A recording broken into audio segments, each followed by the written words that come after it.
All right, everyone, it's that time of the year again to discuss another Call of Duty title. This time, the Modern Warfare 2 online beta that's been going on PlayStation over this past weekend. I'm playing the game off and on throughout the weekend and wanted to give my brief thoughts on the game, and I'm also going to touch upon the pending Microsoft and Activision acquisition, as well as the possible future exclusivity of this game on Xbox consoles. So we'll get to that all in this video here. So I felt that Modern Warfare 2019 was a much-needed refresher on the gameplay front of this franchise that basically, just completely redid the gunplay. Everything just felt a lot more tactical, a lot more realistic, and, something that the Call of Duty franchise has always been critiqued for was the sort of copy and paste gameplay of this franchise and how every game just didn't really feel any different from the other. And it's almost gotten this like sports game like status, like you have a subset of people who play this game religiously every single year, and sometimes that's all people play. And in fact, I look at the Call of Duty titles more similarly to how I look at like Madden and NFL these days, rather than big Hollywood blockbuster releases, because these games are now brands. They're more than just their entertainment properties, respectively. They're now brands that exist outside of just the video game ecosphere. And we have huge advertising budgets featuring Hollywood celebrities and all that stuff. So, Call of Duty is sort of a household name now. It's so much more than what it was when I was playing the franchise around the Call of Duty 3, Call of Duty 4 days. It's much more than that. It's grown exponentially. And I realized something very interesting when I was playing the Modern Warfare 2 beta, that where I am in my life right now, the idea of a multiplayer game sort of holding me over for many months on end just isn't really a possibility anymore. I'm far too busy. A lot of my friends are grown up and, have their jobs and lives respectively. And, the idea of playing with your friends for hours on end over the weekend and just getting home from work or school and jumping on video games to play with people is just a fantasy these days. It's just not happening for me. And it's no fault of the games. This game could be excellent in all those respects. And it is quite, very much so a solid multiplayer game based off what I'm playing here with the beta. There's nothing mechanically wrong here at all. But I just realized that, sort of in this point in my life, that looking for a multiplayer game to last me for months on end just isn't really a possibility anymore. So I really buy these games specifically only for the single player campaign, which I do enjoy as fun sort of pick me up and play titles. You can jump in there, have a good time for a few hours, and have a relatively decent story told to you at that. So with that said, I want to offer a little bit of a more casual perspective into the Call of Duty multiplayer, in terms of someone just kind of jumping in every once in a while and playing this, whether or not I had a good time. One of the issues I find myself running into when I'm playing this game is that playing against the people who sort of religiously play this game year in and year out, consistently throughout the many days, months, and weeks ahead, everyone's playing with their sensitivity completely maxed out and is just able to turn on a dime and kill you with absolute precision. And it's become increasingly hard for me to play against people, who are just completely used to playing this way. Almost everyone I'm getting killed by, has their sensitivity up to like almost the highest value. And it looks like they're playing on a keyboard and mouse, but they're not, and they're just simply used to the whole movement of this game. Like, you have to like train your eyes to be able to like catch extremely fast moving maneuvers and just people just running around, jumping all over the place.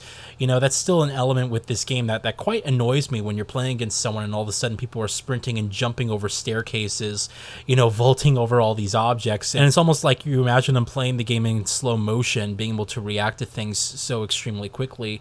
It's a group of people who, again, are extremely used to the way that this game plays and the whole flow of Call of Duty in general, that I just find it, extremely difficult as someone who kind of goes in here once in a while to see what's up, to have a relatively good time and a decent game at that. So I tried to capture some of my best matches from the game, but quite honestly, I was doing pretty horrible in this game, because, listen, I played Call of Duty Vanguard when that game came out last year, and it was like, okay, it was a pretty lackluster, very just unimaginative entry for the franchise. I did enjoy the multiplayer, but, did I play it past like a month or two from the game's release? No. So you guys know me, I just play single player games, and I enjoy my single player story focused games, and that's just what I enjoy about gaming. Not to say I don't enjoy my multiplayer games, but I just jump in here from a more casual perspective to just sort of play and have a good time and waste some time and whatnot. So I have to say that in terms of the gameplay feel, this is very much a very similar game to Modern Warfare 2019. They refined the gunplay, the movement system. They've added a few new mechanics. You can now grapple onto ledges, and you can actually hang and start shooting from a hanging position. So this is pretty nice because it introduces new ways to get around the map, and I've actually killed a few people from actually hanging from a ledge and sort of vaulting myself over and firing my pistol. So it's actually not just a gimmick. It's a part of the gameplay mechanic, and the maps are actually built to service this new element in the gameplay. So I enjoyed some of the new additions to the movement systems, such as that. In addition, you can also quickly pull out your pistol while reloading. The previous games had you basically swap out weapons entirely. Your character would put the assault rifle away and then pull out their pistol. And, the old saying of switching to your pistol is always faster than reloading, that's like burned in your memory, right? Well, in this game, it really is. In fact, it's much quicker than the old methods used to do. Now your character doesn't even put away the assault rifle. He simply pulls out his sidearm with his right hand, and in his left hand, he's holding the assault rifle in real time. And so it offers a really quick way of pulling out your weapon. And it actually saved my ass a few times. When I was in a bind trying to reload my gun, you can just completely cancel the reload, pull out your pistol, shoot, kill the person, and then when you're done, he resumes the reload animation, and all that without actually putting away your assault rifle and having to pull it out again. So that was actually a pretty nice addition as well. There's just a few extra things in here to allow for, I think, a much more fluid, much more dynamic feeling gameplay and movement system overall. And I actually enjoyed the way that this game feels to play. It still feels snappy. It still feels responsive. However, I do have a few critiques here and there. For one, on the technicality front, I think this game sounds incredible. Like the way the guns sound is pretty fantastic. I mean, if you have like a really nice sound system, you're going to love this game because it's like studio reference quality sound. It's really well done. Graphically, however, I have to say I'm slightly disappointed here. This game really looks like a cross-generation game to me. In fact, in some ways, I think it looks a little bit worse than Call of Duty Vanguard did. But, obviously we're going to have to wait till the single-player campaign.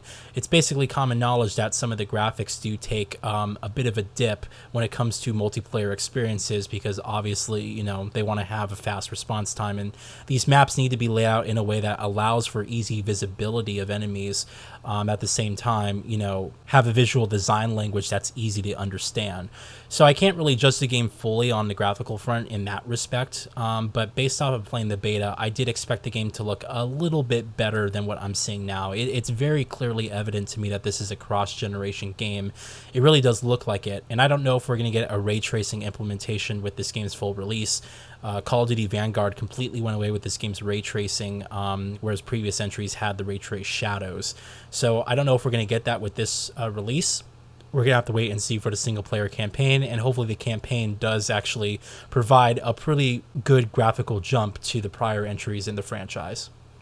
In addition to that, I have to say that the menus in this game are really bad. They're pretty awful. When I first booted up this game, I was greeted to like an information board about different news and just details about the beta in general. And I thought it was just like a pop-up, so I pressed circle. I went back to the main menu of the game, and then I realized that there's actually 3 pages of content that you have to scroll through in order to get through to the lobby system of this game's of this beta's multiplayer, which I didn't really particularly enjoy because it's like there's a lot of areas in the menu navigation and just the whole way of trying to choose your class and customize your weapon. There's a lot of options there, but the whole navigation of it is easy to get lost. It's easy to click on things you don't want to click on, and I didn't feel like it was as well put together as the rest of the game there in that respect. So I feel if that's one thing they have to improve upon. I mean, the graphics can stay the same, but one of the main critiques I've had with the newer entries in the Call of Duty franchise has just been the menu system, and it seems to me that it's been progressively getting worse as the new games have been coming out. Ever since like post Call of Duty Advanced Warfare, the menus have just become increasingly poor throughout every single entry, and this is the worst I've seen just yet. Just trying to get to where you want to get to, it's pretty confusing, And I found myself, not really exploring much of the UI or stuff around the game as a result of that. So I'm hoping that they can kind of tidy up things and make it a little bit more clear towards launch, because like I said, you think it's a pop-up, but you're actually in a different part of the screen. You're booted back to like the main menu of the game. You have to re-log in and stuff. It's just like seconds and sometimes minutes wasted on areas that you could otherwise be enjoying the game with. So I feel I need to make some things a little bit more clear on that front. But the beta, was pretty smooth. There was a few graphical glitches as well. Some of the shadows seem extremely low quality. Like you could see stair-stepping artifacts in some of the interior shots.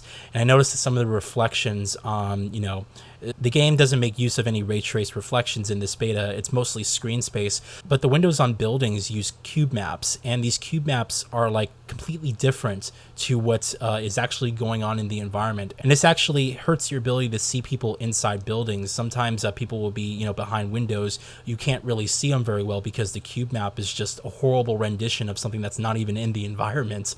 And you don't even realize that you're being shot at when you do, or when someone's up there. So yeah, I feel like there's just a few graphical oddities and decisions here that I think that they need to clean up for launch. And I'm sure that they have that all ironed out. This is beta code at the moment, so none of this stuff is really final. But yeah, for the most part, this is a very stable experience, and I think it looks solid enough. Just again, very cross-gen in that respect. And the sound is fantastic, though. Really good job with the sound.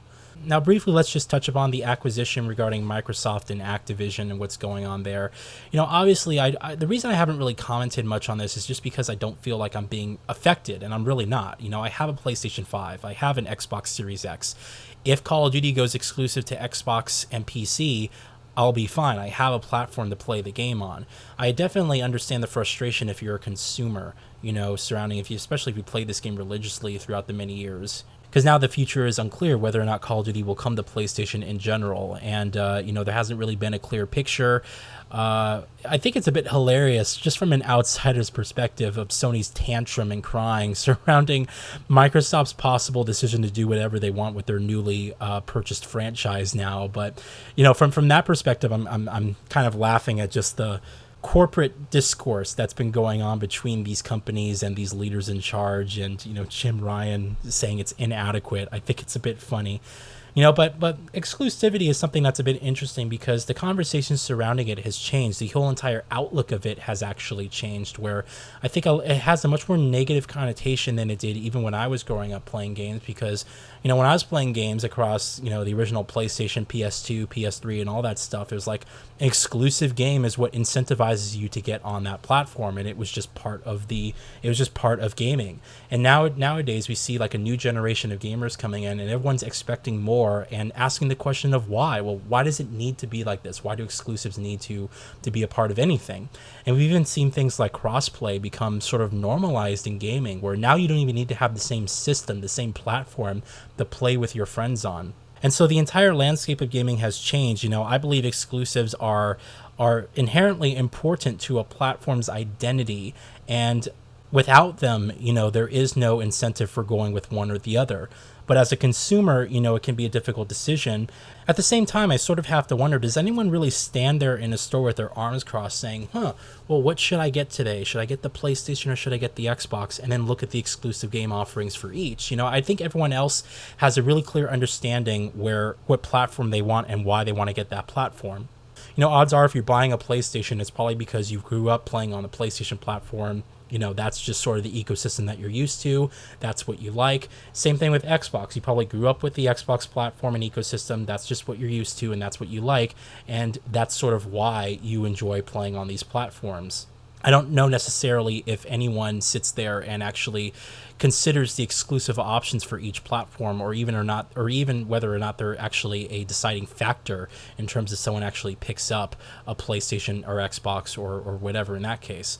Especially these days, because, a lot of games have just been coming on the PC. I mean, PC seems to be the most sensible platform, because you're not really missing out on anything, especially now that PlayStation is bringing over a lot of their exclusives to the PC. For some people, there's now no incentive at all to even get a PlayStation, even for their exclusives. They'll rather wait like a year or whatever for those games to finally come to PC and enjoy it on the platform that they enjoy the most.